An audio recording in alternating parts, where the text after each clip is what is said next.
All right, welcome back, Bear Down. I was reluctant to do this one because I'm really hyped about the Bears season. I think we got a legit shot to make the playoffs, but popular demand. Several of you have been asking for a mock off season, mostly because we just had the trade deadline, and a lot of people wanted bigger things to happen at the trade deadline. If you follow this channel, you knew nothing massive was going to happen, and the Bears didn't. They just added some supplemental pieces: C.J. Gardner-Johnson, and then defensive end for depth help, which I think is going to be a very valuable signing either way. Someone that we're probably going to re-sign for next year at a value contract as well, former first rounder. So a lot of contracts coming to an end. No safeties on the roster for this next year. 8 draft picks, 3 of them 7th rounders now after the trade for a 6-for-7 swap with the Browns. What are the Bears going to do? Well, there's some key needs they have, but there's a lot of positions to fill. So I went ahead and did it. We created the 2026 first one mock draft. That doesn't mean I'm out on the Bears this year. It just means we're looking forward and having a little bit of fun with Bears content as the trade deadline passed. I probably won't do another one of these until we get closer to the end of the season. We're right in the middle of the season, though. Kind of a fun time to do it. So let's rock and roll and get right into this thing. Bear down, sports making Chicago proud.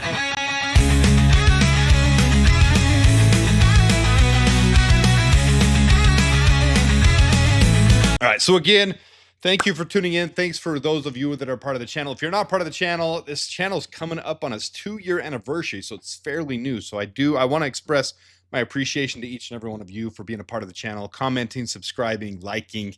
I don't do any paid sponsorships right now. I'm starting to do my own little sponsorship, but I do appreciate you guys being a part of it. So if you don't mind liking, subscribing. First of all, we're going to hit the salary cap because we do a lot of that on this channel. And the Bears right now are sitting pretty low. According to Spotrac, we only have $17 million, $17.6 million to spend. And that's not even taking into account that it's going to cost roughly $10 to $12 million for the rookies that we have to draft. The 8 rookies to draft are going to cost roughly $10 to $12 million. So that leaves $5 million to sign 8 more contracts and no starting safeties. You're going to want to have some valuable safeties, not just scrubs off the street. You're going to have to restructure some contracts. So let's look first, and I'm just going to do it quickly here and just go back through the roster cap figures. So I've taken out 2025. You can see that up there. And you see 2026, you'll see where we have free agents and where we have gaps missing. If there's not a value, that means they're not on the team next year as it stands right now. So we've only got 37, 38 guys on the roster as it stands right now. So as we scroll through here, you'll see the wide receivers. A couple of Needham, Zacchaeus and Duvernay will be gone. Durham Smythe, free agent next year. Braxton Jones, Ryan Bates, Theo Benedict going to be free agents. On the defensive line, several. Billings, Williams, Ford, Robinson, Hardy, all going to be free agents. Get down here, DeMarco Jackson, Carl Jones Jr. may be released by the time I release this one in favor of Amen Obamiga coming back. You got Jalen Jones. All the safeties are free agents next year. So we've got some big things to do. And as it stands right now, you can see there are about $300 million, and it's estimated to have $307.5 million as the new salary cap. We'll probably have $4 or $5 million as rollover. So we're going to have about $10 million. So I don't necessarily quite agree with Spotrac's salary cap numbers, but it's not going to be settled until next year anyway. So the Bears are going to have to restructure some contracts. That's just the way it is. We're going to have to restructure some contracts to make next year work with all the signings we need to do, and the rookie class, it's going to have to happen. Now, some estimate it's going to be up to $326 million. I hope it is, because the Bears need a little bit of room to work with in this scenario, but we're just going to have to take as it comes for now. We're going to assume those assumptions. So I'm not going to do hard numbers on this one.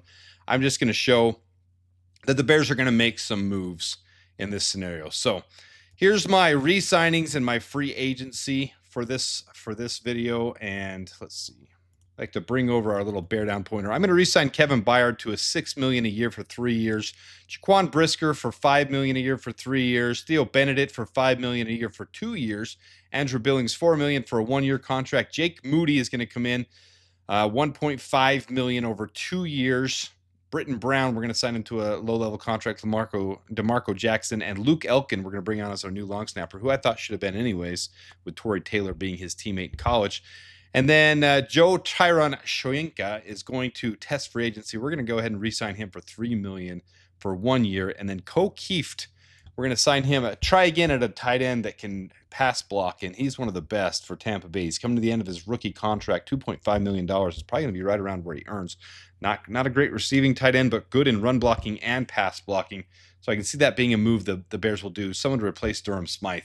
To make all that work, here's going to be our restructures, and we're going to have a couple of these restructures. Now, to restructure a contract, it creates immediate cap space for the team to be able to sign other players. It basically allocates your salary cap to later years by doing a short-term cap relief, a signing bonus now, and you're taking that dead money later. So you're not going to want to do this with players that you don't want on the roster. We're going to keep Jalen Johnson. We're going to keep Montez Sweat. We're going to keep DJ Moore. We're just going to push forward some of that money. So in this scenario, those are the three that we're going to target, and we're going to restructure their contracts, and we're going to cut Cairo Santos because I think that should have already happened. That doesn't help us with the salary cap. In fact, it's going to give us some dead money.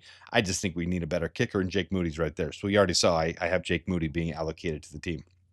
Jalen Johnson's restructure is going to save us $18 million, Montez Sweat $15 million, and DJ Moore $11 million. Now, as you saw in the scenario, if you didn't see, you can rewind it and go back. We have tons of cap space in 2027, not any in 2026. Now, we're going to need some of that in 2027 because we're likely going to sign a massive extension for Darnell Wright and Caleb Williams, but there's enough room with these restructures. We're still going to be fine. So we're going to space these out, might even do some extension with a couple of these guys, give them some more money, do what we need to do, but we're going to restructure it, and this is the value of what you can restructure to get them. So that's going to free up another $43 million. Give the Bears some space to do all those signings that I showed on there. All right, so let's run through the roster as it stands right now, and I'm going to show where the draft needs are. So as you saw, the White is going to be someone that we re-sign. Now, I'm not going to normally add the practice squad guys, but I think Britton Brown is worth re-signing. Could end up on the practice squad. Could ultimately replace Roschon Johnson if we cut Roschon Johnson and then still draft a guy. I think that's the path I would go if I was the Bears GM. Then the orange is going to be a draft need. So we're not going to re-sign Case Keenum. Caleb's got the help he needed to develop in the next year. He can continue to develop, but he doesn't have to have a vet every year to do that. Caleb is becoming the vet. Tyson Bagent behind him. And then we'll probably draft, in my opinion, an undrafted free agent or a 7th rounder with one of those 3 7th-round picks, quarterback, to be able to come in and fill that need where you develop and learn, probably end up on the practice squad or be your QB3 on the depth chart. We re-signed Theo Benedict, and in my opinion, this is what you're going to get this year. You're going to get the same thing we had last year. We had Braxton Jones, Theo Benedict, and Ozzie Trapillo competing for that left tackle starting role. I see us drafting another left tackle and having the 3 of these guys compete. Now, I'm assuming Braxton Jones will get some reps when he comes back, but Theo Benedict has been progressing very well. There's going to be some hiccups with the pass pro when you're adapting to be a starting left tackle. His run blocking has been phenomenal, though. So I would say Theo has the edge, and we draft another left tackle to develop. Ozzie stays at right tackle, but those 3 would probably get the opportunity with these 4 being solidified stud offensive linemen. So that's just how I see it as we stand right now. And then hopefully Braxton will get a big enough contract somewhere else so we can get a 3rd, 4th, probably not a 3rd, 4th, 5th, 6th round comp pick if he signs somewhere. If he signs anywhere for a $10 million plus contract, $15 million contract, when left tackles are getting $20 million plus, and someone sees the starting experience he had, pipe dream maybe. Maybe I'm just dreaming and hoping, but I would like to get a comp pick for that. That would be pretty fun to see. So need a left tackle, need a backup quarterback, need another running back. Doesn't have to be a starter, so it doesn't need to be our 1st, 2nd, 3rd, probably a 4th rounder later with how Kyle Monangai and DeAndre Swift are doing. But it would be good for the Bears to keep drafting running backs and seeing how we can develop those. Get into the wide receivers and tight ends. I don't know if we'll run with 6 wide receivers. If we do, the other one will probably be another undrafted free agent or someone competing for the 6th spot. So we're just going to draft 1 wide receiver and not an immediate need with DJ Moore, Luther Burden, Roma Dunze, Day Walker. I don't see us bringing back Olamide Zaccheaus with the price tag he's likely going to have, or even Devin Duvernay. We might have one of these guys like Ja'Day Walker or Luther Burden, or even maybe Ian Wheeler will come back and return kicks for us. Who knows? But there's Kokeeft, who's a good blocking tight end. On the defensive line, you've got a defensive tackle, defensive end need. I think if you get stud defensive tackle and defensive end, this whole defensive line transforms. Even if Dawson Booker does excellent, drafting 1 high gives this a solid rotation on this team. So I'm going to focus on defensive line in this draft because that's just how I feel the Bears should go. All right, we've re-signed Jaquan Brisker and Kevin Byard. We still need some more safeties. We could sign some of those Elijah Hicks, Jonathan Owens. We could sign them on cheaper contracts, but I'm going to go ahead and draft and continue to develop because these contracts we don't have aren't long-term contracts. DeMarco Jackson played very well filling in for TJ Edwards and Tremaine Edmonds. I really like DeMarco Jackson, so we re-signed him as part of the work that we did as well. All right, so here is the draft. I'm not going to go deep into this draft. This is according to PFN. Now, here's the thing with these guys. There's some studs here. Let me take me off. And will it go this way? I don't know, because some of these guys might return for another year instead of, electing for the draft, like Nicholas Harbor, TJ Metcalf, Nico Iomaleava. Every one of these guys could return for a senior year instead of electing for the draft, and they probably will. I'm just going off the information we have right now and the needs that the Bears had, and this is what I drafted. First off, David Bailey, who's been an absolute stud for Texas Tech this year, and he's definitely going to be a first-rounder, 6'3", 250 pounds. Very well. 5th overall in edges in his defensive grade so far, 91.3. Look, he has 12 sacks so far in the games they've had. His pressure rate is off the chart. 58 total pressures in 258 pass rush opportunities.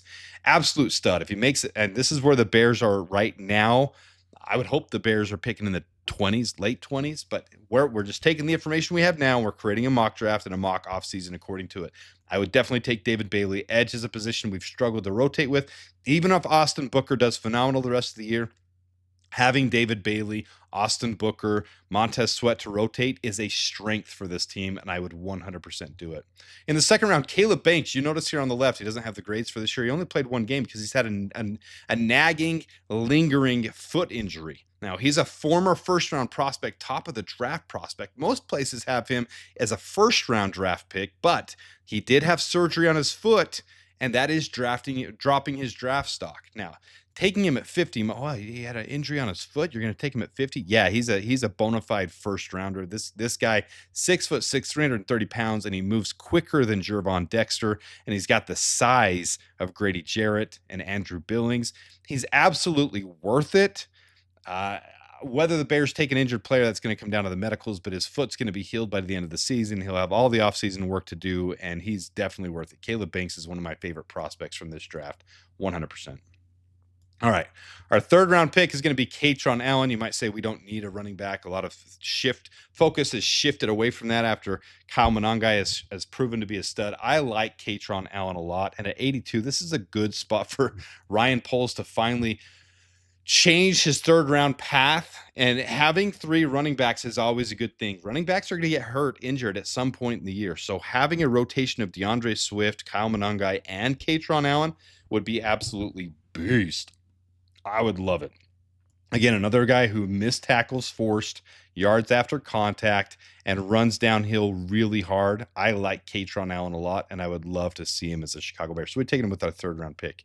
Fourth round pick, we're going to hit that safety position. Keon Saab transferred from Michigan 2 years ago, been very solid. This year, his NFL pass rating against as a free safety is 11.6 with an interception and a pass breakup. No touchdowns allowed against him.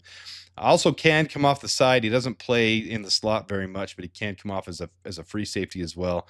But his coverage grades, his tackling grades, everything about him is doing very well this year. So I like Keon Saab as a fourth rounder. He's not one of your top safeties in this elite safety class, but because it's such an elite safety class, you're going to get some of these good guys in the fourth round. Fifth round, Cage Casey. A lot of you might recognize the name. I talked about him a little bit last year with Ashton Jeanty. He's a huge reason that the Broncos, the Boise State Broncos running backs are doing so well again this year. And he was a huge reason that Ashton Jeanty had his year last year. He's an absolute beast. Now, you will see his pressures are up this year. I don't know why, but this is why he's dropping into a 5th round prospect. He does have more pressures this year allowed than normal, but his grades are all solid. And when he was blocking for Ashton Jeanty and that Boise State offense last year, he hardly allowed anything. I'm high on him. If you watch his tape, he moves quickly. He moves his feet quickly. He might need a year to develop, which is fine. Taking him in the 5th round, letting him play behind Theo Benedict, but having that rotation of, a competition, I should say, of Theo Benedict, Ozzie Trapillo, Cage Casey. I really like this pick a lot. I'd love to see a Mountain West Boise State Bronco Cage Casey blocking on the blind side for Caleb Williams. I think that would be phenomenal. All right. Next, we're going to go TJ Metcalf here in the 7th round. Did I skip one? Let's see if I skipped one. Nick Harbor. I'm going to skip Nick. I can't skip Nick Harbor. All right, guys. This is a unique one. This is a unique wide receiver. So Nick Harbor, you'll see the grades here over on the left, not phenomenal. You'll see nothing super special here. 401 yards on the season. His contested catches are okay. His drops are a little bit high there. Missed tackles 4th, nothing special. NFL pass rating okay.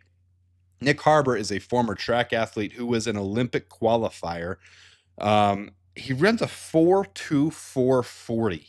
He's going to be the speedster from this draft class who needs a little more help developing as a wide receiver. So I put the picture of him on the track team with Carolina as well, multi-sport athlete. But Nick Harbor, 6'5", 235 pounds. And imagine what Ben Johnson can do with a wide receiver who just needs a little development in the wide receiver department, in his catching skills. Put him on the jugs machine, put him between the pads, getting hit around so he can take some hits and still get contested catches. But 4.24 seconds, can you imagine what Ben Johnson could do with him? So our first 7th rounder, we're going to take Nicholas Harbor from South Carolina. Then we're going to take TJ Metcalf, more of a free safety, back up Jaquan Brisker on this one. Hits hard, good tackling grades, good coverage grades, blitz as well. TJ Metcalf from Michigan. He transferred from Arkansas, and I like the way he plays. So here's your second 7th rounder. And then last but not least, Nico Iomaleava. You might remember me propping him up before. He was a former first-round prospect. Probably not going to come into this draft class. But there was some controversy with him at Tennessee, wanting more NIL money, getting greedy. He'll probably stay at UCLA one more year. But they've got him ranked down here because he's not had the best season so far. Very up and down this year with UCLA. Very up and down. Really good game, really bad game. Really good game, really bad game. So he needs to be refined. This is a typical 7th round prospect that you take and develop. 6'6", 250 pounds, needs to fill out his frame a little bit more. He would do wonders learning behind Caleb Williams. I'm not saying we're replacing Caleb Williams, but this is the type of move you make. This is what you did with Tyson Bagent. You bring a quarterback in and develop behind, and that's how you keep things rotating through. Caleb's probably going to be our quarterback for the next 10 years, but having Nico Iomaleava in the 7th round would be absolutely phenomenal. All right, so there's your draft class. Let me just run through the team as it stands after the draft class now. So you've got Theo Benedict starting next year, coming back on a cheap contract because he still has to prove himself. Cage Casey learning behind him. Nico Iomaleava is now, man, doesn't that give you vibes of Jordan Love right there? I don't love that, but if he can get developed for 3 or 4 years behind, it's fun to have a prospect like that. Katron Allen here. I'm going to cut Roshan Johnson, bring Britton Brown over, but we're not going to do that before the 90-man roster. So we're going to leave it like it is on this one. Katron Allen, DeAndre Swift, and Kyle Monangai. That's a running back room to get excited over. All right, move over to the wide receivers, tight ends. You got Nicholas Harbor behind Rome Odunze here because he's the big X receiver, but he's got some speed, so he'll come in on certain sets. And you got Kieft there. I didn't put a white box around him, did I? That we picked up in free agency. I'm sorry about that. Then over here, I've got to move David. But even if Austin Booker has the most amazing year, your first rounder has got to be the starter over there across from Montez Sweat. So I've got David Bailey over here. Got Andrew Billings backing up Grady Jarrett just like he is now. And then Caleb Banks, because of the injury, will sit back there. But an early 2nd rounder, he would definitely rotate in quite a bit. And I think the potential is massive for him to start over Jervon Dexter or Grady Jarrett by midseason. He could be your stud defensive tackle. Only because of injury, we're going to get him on a steal for sure. All right, moving over to the safety positions and the linebackers, you still got DeMarco Jackson, but the big draft picks here, Keon Saab, TJ Metcalf in our safety positions. And then you still got, I think Terrell Smith could start over Tyreek Stevenson next year for sure. You got Zoff Frazier coming back as well. That's what and you could slot in CJ Gardner-Johnson here if he decides to come back for the Bears. I just think he's seeking a bigger contract. I think he'll be playing really well for the Bears the rest of this year and then seeking a huge contract somewhere else. Maybe the Bears will give it to him and we can slot him in here, but I think he's going to want to start, and he knows he's not going to start ahead of Kyler Gordon. Maybe we keep him at free safety and don't re-sign Jaquan Brisker as strong safety. Sorry. So, and don't re-sign Jaquan Brisker. I don't know. We'll see. Jaquan Brisker's been injured a lot, but if he stays healthy, he's got to stay. All right. And then you got Jake Moody, Torrey Taylor, and Luke Elkins. So there is your first official Chicago Bears complete offseason mock draft. Let me know what you guys think about it. Let me know what you think about the picks we made. about the players we picked, the re-signings, the restructure. I didn't do a full salary cap, but it does fit within the salary cap to leave us about $7-8 million left, which is what we like to run into the season with. We always show that here on this channel. So restructures, re-signings, the free agents, not really. I really don't think the Bears are going to go big in free agency this year. It's going to be more about who they let go and see if we can get a comp pick for them this year. That would be, and it'd be fun to get into comp pick range. And I didn't include comp picks. I didn't include that on there. But there could be one from Kevin Byard. There could be one from Braxton Jones. I mean, we could lose a couple guys that we might be upset about losing, but they might bring us in comp picks as we don't re-sign players to replace them and we go through the draft. This will be a year the Bears go for the draft. So, hey, I appreciate you guys tuning in. Sincerely appreciate every bit of commentary, of likes. I appreciate you being a part of it. This is the first complete Bears offseason with mock draft that I've included. So I appreciate you tuning in. Until next time, da Bears. Let's go beat the Giants. Bear down. Bear down, sports making